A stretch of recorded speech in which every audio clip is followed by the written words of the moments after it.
Yes, my people, back again. Now in this episode, we're going to react to when serial killers live stream their victims. Now, people, there's a lot of sick people in this world, man. Let's see how they think, man. Let's get into this. Their brains are getting extracted.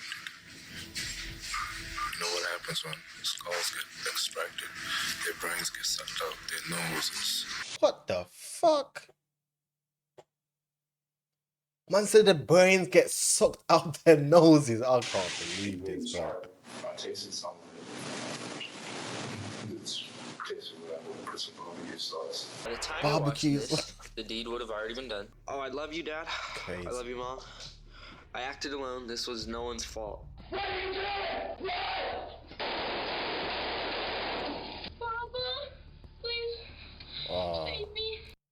These are moments That when is serial sad, man. killers live stream their murders. Let's start with the 16-year-old mass murderer who targeted a crowded library filled with families and children, recording every step of the attack. Hi, I'm Nathaniel Ray Jewett, and I was making this because it's about to be 0 hour. My thing was when I lost hope or when I just couldn't take it anymore is when I was going to do it. It's that time. By the time you're watching this, the deed would have already been done. And by the deed, I'm not sure what it is yet. It's just the words they use, man. The words they use is just very unusual. The deed would be done. And they always look like... I'm just gonna go. They always look like this a lot of the times, man. Not obviously not always, but when they just look too geeky and nerdy, bro. I just Try to get along, find something to do. First off, I'm gonna say I'm sorry to anyone that's gonna be affected by this.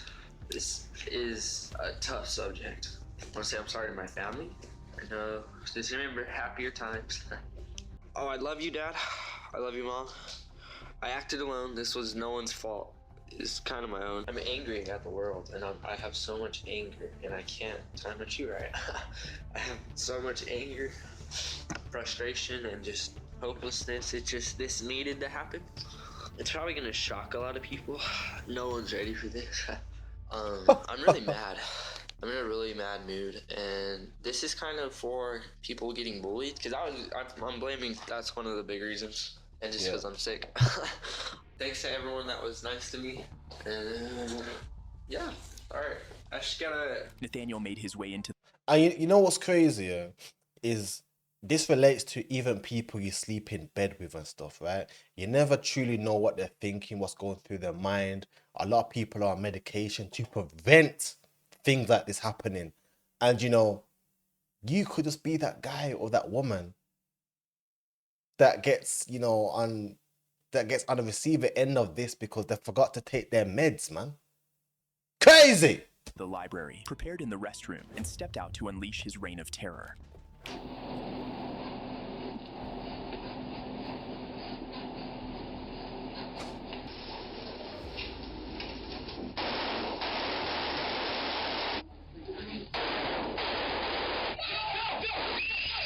Mad.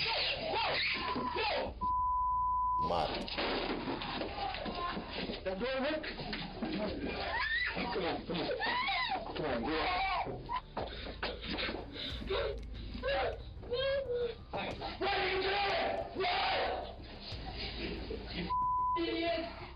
What?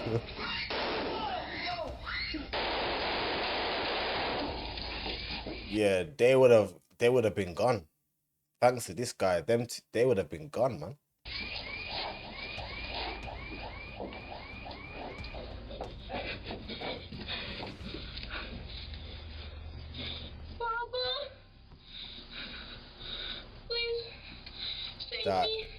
That's sad. What the? Nah.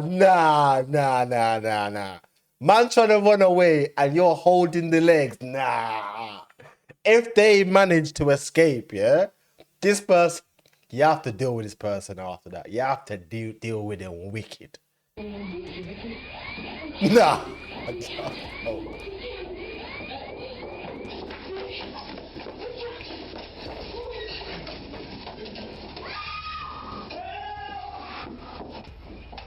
I'm at the library. Somebody's required for shooting.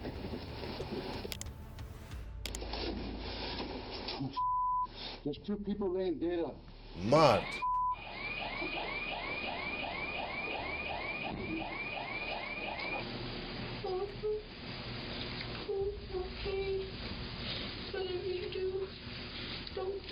Soon, multiple 911 calls alerted police, and armed Clovis officers quickly flooded the library with one goal: to stop the shooter. On your chief.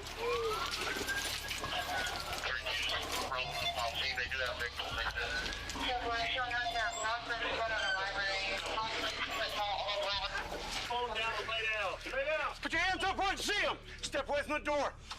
Step away from the door. Do it now. Do it now. Go, go. Come out. Step away. Step away. Step out. Come out. Step out. Step out. Step out. Let him get out. You know who's shooting? No, we don't. Okay. He was in there the whole while. Get back in there. Get back in there and stay. Close the door and block it. Don't let anybody else in. I'm going in. Go. Police! Show me your hands. It's police. Police, come here. Come here. Show me your hands. Show me your hands. Come on. Come on. Let's go. Oh. Let's go. Out. Come on. Yeah. Get in. Right over there. I don't mean to laugh, bro. Yeah, boy. He thought it was over.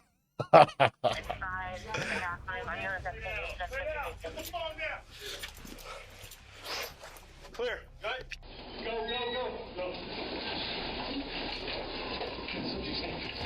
Right there.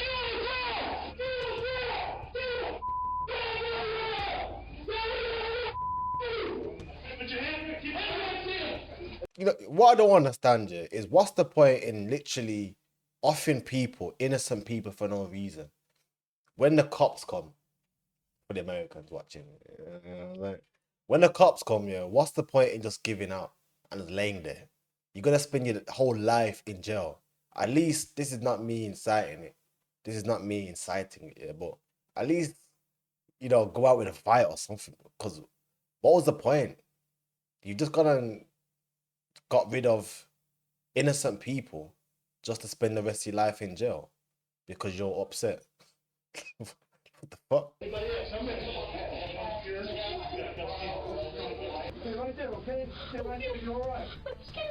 Officers apprehended Nathaniel without incident, but he had already killed 2 people and injured 4, including a 10-year-old. He was charged with first-degree murder, child abuse. Nah, bro. Nah. Man said it after 10-year-old. This is how you know he is absolutely cold. Cold. I don't know who bullied this guy. I don't know what happened to this guy, but he is cold-hearted, man. Use with great bodily harm, aggravated battery with a deadly weapon, and assault with intent to commit a violent felony. Nathaniel pleaded guilty and was sentenced to 2 concurrent life terms with the possibility of parole after 15 Parole? years. Nah. Parole after 15 years. Man killed a 10-year-old, another person, live streamed it, said the deed will be done by the time you see it, and it gets possibility of parole after 15 years. So you think the sick mind is gonna just disappear after 15 years? What the fuck? Next, this serial killer documented his entire journey as he murdered, cooked, and ate a family friend who had been living with them. Skulls are getting cracked. Skulls are getting extracted. Their brains are getting extracted.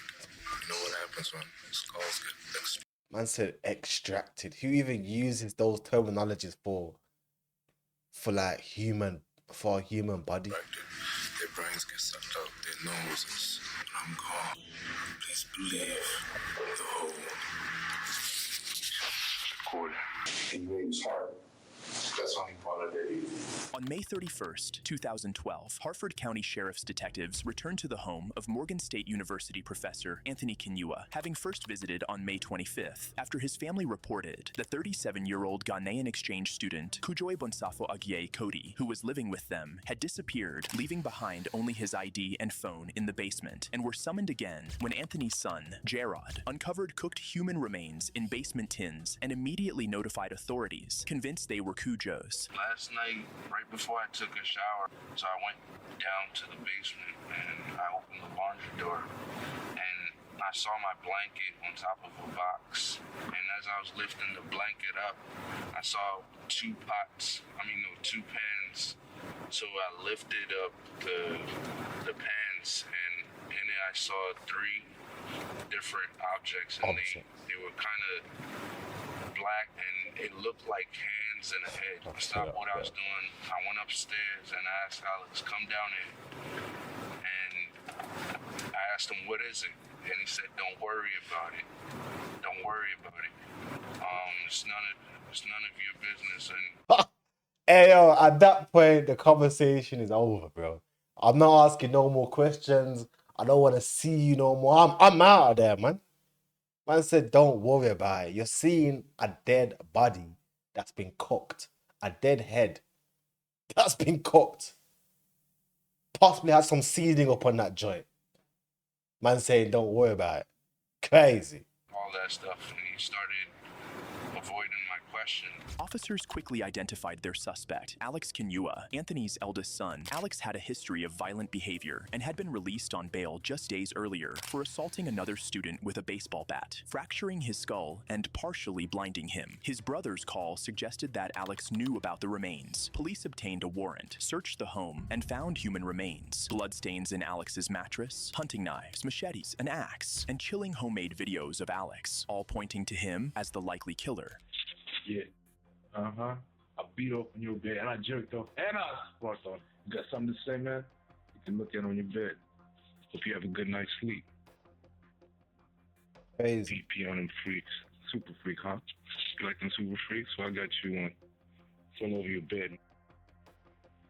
Playing games with out here. Who's playing with you? Nobody's playing with you. Not So that means this guy jerked off, not aroused by anything. You know, nothing's turned man on pause. But just because he's got some sick thoughts to make this sick video, he managed to do it. And let me not even try to think of, bro, this shit's weird, man. I don't have the respect to be called no more. So this will fucking happen so that you keep doing that shit again, that shit gonna keep happening. Listen, next time shit will be that. Here's what's gonna happen. See your fucking clothes? Go look in your bed. Fuck, I left your fucking surprises. That's just me. All the names are put on the board. Now, there's a tell, it's a story. And then our phones and the scapegoat has returned. And another boy that was picked up has released the scapegoat to kill the clothes. You must each measure your face, deal with clothes. Skulls are getting cracked. No. Skulls are getting extracted. Their brains are getting extracted. You know what happens when skulls get extracted? Their brains get sucked out, their noses. I'm gone. Please believe. The whole recording.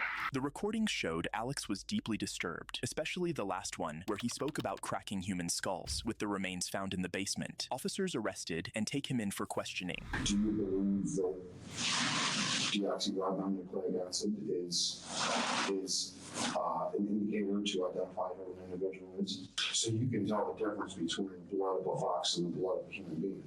Yes. What do you think the blood under your mattress showed? That's a blood from period. From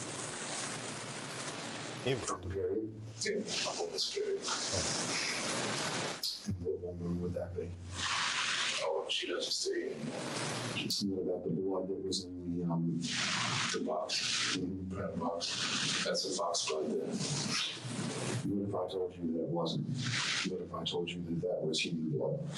Why would it even have fox blood? But I have to show you exactly what's it dried up with, especially There's a little bit of both. Alex often captured, killed, and dismembered animals, a habit he used to explain the basement remains as those of a fox, but forensic tests proved they were human. Eventually, the experienced detective won Alex's trust by suggesting he wasn't entirely a bad person, even if he had killed Cujo. Encouraged, Alex opened up, falsely claiming Cujo had been aggressive toward his mother. The detective played along, offered him a cigarette, and took him outside for fresh air, easing Alex's defenses and securing his confession. Where did Cujo want to go?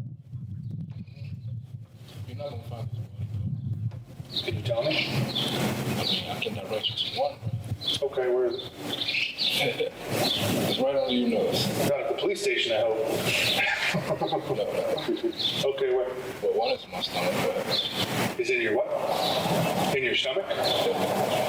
What part was that? What part was hot. When did that happen? Yesterday. Yesterday? The other body parts, are they... Can you give me an idea where they are? You might be able to dump. You might find them. Did you put them in the rest of the body? What? Is it the rest of the body itself? Or did you just cut out certain parts? Or... So let's dissect it. You looking for his head? Yes. Well, his head is taken care of. Is it in the, how is it taken care of? Can you tell me any more than that? His head is, you have anybody at the house right now? Mm-hmm. Can you get him on the phone? Okay, go to the dining room.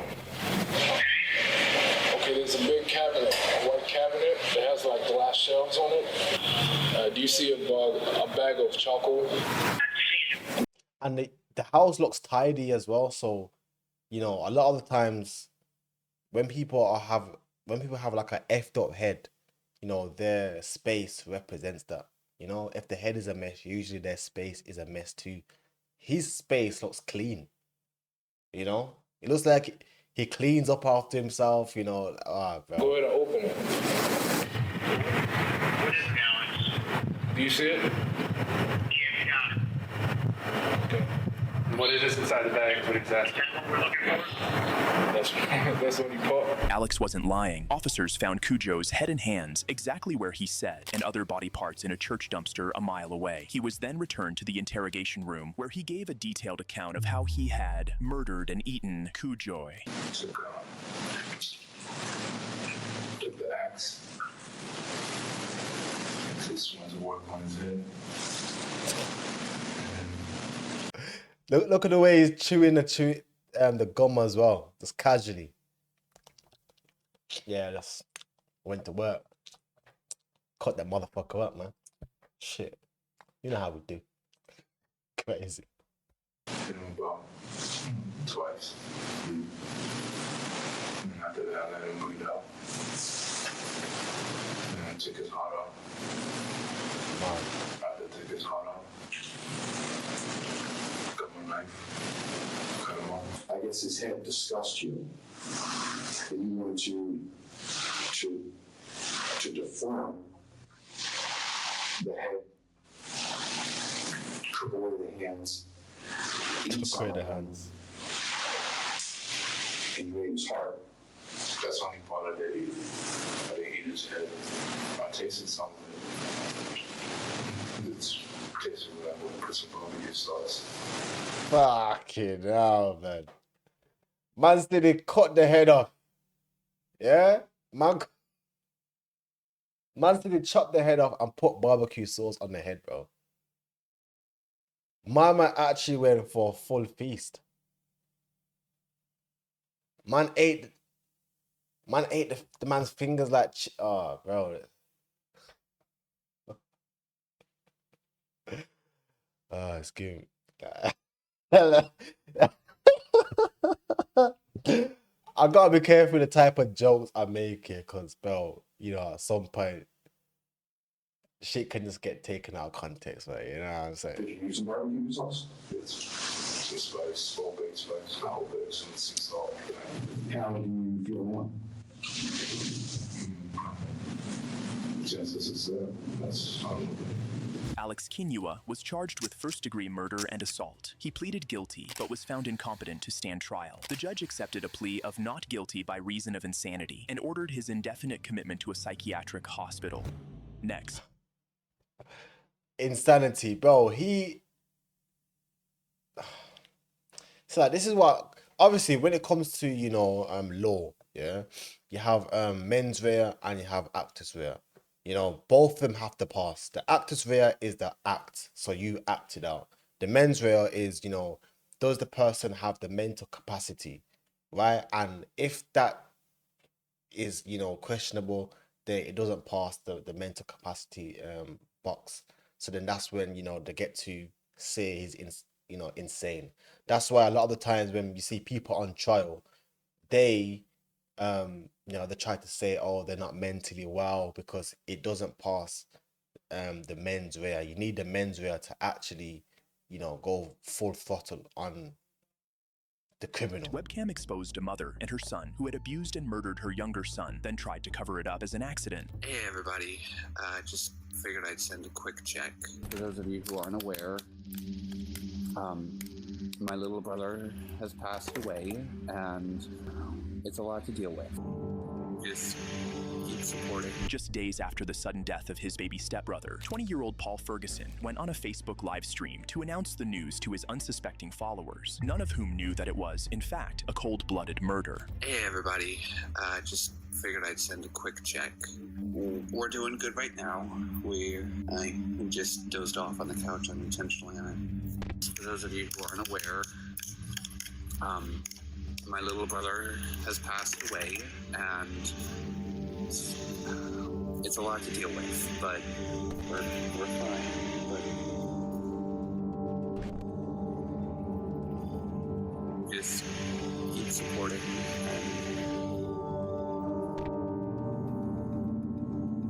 I guess I don't have much to say right now. Viewers flooded Paul Ferguson's live stream with heartfelt messages, completely unaware he was the cold-blooded killer of his 15-year-old autistic special needs stepbrother, Timothy. What? Just 5 days earlier, Paul's mother, 44-year-old Shanda Van de Ark, had called 911, claiming Timothy had fallen from a bunk bed and wasn't breathing. But when police arrived at their Michigan home, Timothy's emaciated 69-pound frame, pale skin, and open sores told a different story. Officers uncovered restraints, shackles, zip ties, surveillance cameras, and a foul-smelling closet where Timothy's dead body was found. A later autopsy confirmed Timothy died from malnourishment and hypothermia, sparking an immediate investigation into his mother's role. Hello, ma'am. I'm Officer Stefanich. Right now we got some people coming over to talk to you, okay? He's been wearing really loose clothes the last couple of weeks. He's really skinny. He's really skinny, and I didn't notice till this morning because he wouldn't, like, I asked him if he's okay, and he would not answer me. Like, he's 15, he's been... He has autism? Yeah. Like a high functioning? Yeah. I had no clue how bad he was. Oh my God. I don't see one drop of tear, man. Nothing is coming down them eyes. Nothing. Her whole act seems a bit, I don't know, something is just off, man. He did this back in, my husband's stroke was January 3rd. So he did this back in, I don't know, second week of January for almost 3 weeks. Oh my God. I should have made him eat. I should have made him eat. I feel like such a failure.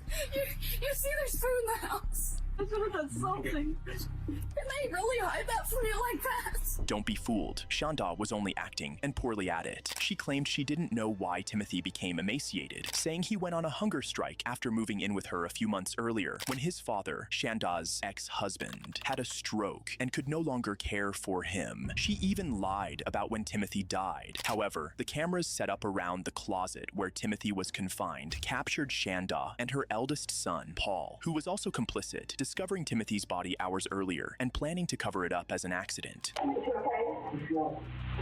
It's cold. Yeah, I know it's cold, but he's not sick, so is he okay? Chill out, please. I don't understand. I don't either. Chill and calm. You're right. Come on, come on, Brandon. Come on, get your belt. You are here. Put it on, please. What? I want to make it look like he's in that way. What? The recordings proved Timothy's death wasn't an accident, confirming the autopsy. Further investigation revealed thousands of texts documenting their deliberate, coordinated abuse, from starving him and feeding him only bread and burning hot sauce, to exposing him to ice baths for hours and administering physical punishments monitored by cameras. Officers. Oh, so wait there. That son wasn't actually... The son wasn't actually hers, was it? It was the guys that passed away. And, you know, this is why, you know, obviously this may be like a sensitive topic, yeah. But when it comes to like step parents and stuff, like, you know, it's just a funny topic, a funny, weird topic to me, man, because you hear a lot of people openly say, you know, shit, that's not my child, blah, blah, blah. Don't really care about the stepchild. So like, it's... How can I put this, man? Like, just the idea of, you know, leaving your children with people that you're not sure fully cares about the child. It's just off to me, man. You know, you have a lot of parents that literally just give their child to anyone and everyone just because they want to go out and, you know, party or whatever. They'll leave the child there overnight, 2 days. Even things like leaving my child to sleep over at someone else's house and stuff. Talking about, you know, sleepover. I ain't with it, man. I ain't with it, bro. Had enough evidence to imprison Paul and his mother for a long time, but still questioned Paul, hoping to obtain a confession and turn him against his mother, ensuring a solid prosecution. I mean, there's clearly a lot of messages about stuff that you guys are doing with him, about what he's eating, about restricting his food. How did that all work? We stopped the food restrictions recently because we had noticed his then. We wanted to get that back on. We didn't want any of this. We never wanted him to be injured or hurt. You stopped the food restrictions recently because you noticed he was thin. Did he think that through before it came out of his mouth? I loved him so much. Yeah, I can tell that. I just couldn't tell that. And we wanted what's best. Yeah. The thing is, he was stuck in the past. So you stopped the food restriction. When did that kind of happen? 2 weeks. Approximately. We were hoping that we could get enough where it would be safe and then we could continue to add it back to where we wouldn't have to worry and we could... What were the restrictions? We made sure that it was still something that gave him enough calories and everything. It was rice or bread, and like I said last week, he got pizza. Unlike his mother, Paul eventually came clean. He ridiculously blamed Timothy for the abuse. During hours of questioning, he defended their actions, claiming his mother wanted the best for Timothy. He eventually turned on his mother, who was later charged and convicted of murder and child abuse, and sentenced to life without parole. Paul also pleaded guilty to first-degree child abuse, hoping for a light sentence, but was utterly shocked by the judge's ruling. You intentionally and systematically tortured this child. Based on all that, the sentence of the court, you serve 30 years to 100 years in the Michigan Department of Corrections. Thank you for watching. Please like, subscribe, and watch this. Why did he look shocked, bro? You literally was part of the crime. Based on all that, the sentence of the court, you serve 30 years to 100 years in the What the fuck?